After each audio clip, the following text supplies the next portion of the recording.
Hi, welcome to our YouTube channel. இன்னைக்கு நம்ம கிளிப்சாம்பை யூஸ் பண்ணி ஒரு வீடியோவில் timer or time stamp or stop watch அதை எப்படி யூஸ் பண்ணுறது அப்படிங்கிறத பார்க்கலாம். கிளிப்சாம்பில் நீங்கள் இம்போர்ட் பண்ணி வச்சிருக்க வீடியோவை டைம் லைனில் ஆட் பண்ணிடுங்க. தென் இந்த டைம் லைனோட அப்பர் லேயர் மேலே தான் அந்த டைமரை நம்ம இன்செர்ட் பண்ணணும். ஸோ டெக்ஸ்ட் ஆப்ஷனை சூஸ் பண்ணுங்க. ஸ்க்ரோல் டவுன் பண்ணால் அதில் டைமர், இந்த டைமரை ட்ராப் பண்ணிடுங்க. ஸோ அந்த வீடியோவோட சைஸ்க்கு அந்த டைமரை ஜஸ்ட் என்லார்ஜ் பண்ணி விட்டுருங்க.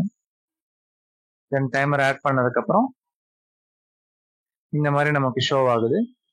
ஸோ இந்த டைமரோட அலைன்மெண்ட் இந்த கார்னரில் இருக்கு. நமக்கு தேவையான பக்கம் இந்த அலைன்மெண்ட்டை நம்ம சேஞ்ச் பண்ணணும். அதை எப்படி பண்ணலாம் அப்படின்னா, இந்த ரைட் சைட் கார்னரில் இருக்கிற டெக்ஸ்ட் அந்த ஆப்ஷனை சூஸ் பண்ணுங்க. இங்கே பொசிஷன் அப்படின்னு சொல்லிட்டு இந்த பாக்ஸாக நிறைய கொடுத்துருக்காங்க இல்லையா, அந்த பாக்ஸில் ஒன்று சூஸ் பண்ணால் இந்த பாக்ஸோட கார்னரிங் இருக்கிற இடத்துக்கு டைமர் செட் ஆகிடும். சிம்பிள்.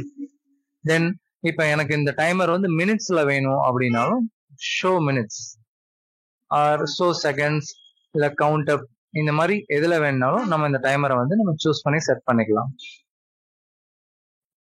அவ்வளோதான், சிம்பிள். ரெண்டாவது, இந்த டைமரோட பேக்ரவுண்டை நம்ம ரிமூவ் பண்ணணும் அப்படின்னா எப்படி பண்ணலாங்க? பேக்ரவுண்ட் கலர் ஆப்ஷன் வந்து சூஸ் பண்ணிடுங்க. அதில் வந்து இந்த நன் ஜஸ்ட் கிளிக் பண்ணால் இந்த டைமரோட பொசிஷனில் பேக்ரவுண்ட் ரிமூவ் ஆகிடும். தென் இந்த மாதிரி சிம்பிளாக நம்ம டைமர் டைம் ஸ்டாம்பை ஒவ்வொரு வீடியோவில் ஆட் பண்ணிட முடியும்.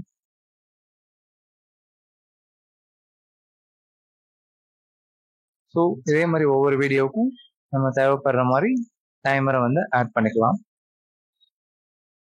தேங்க்ஸ் ஃபார் வாட்சிங்.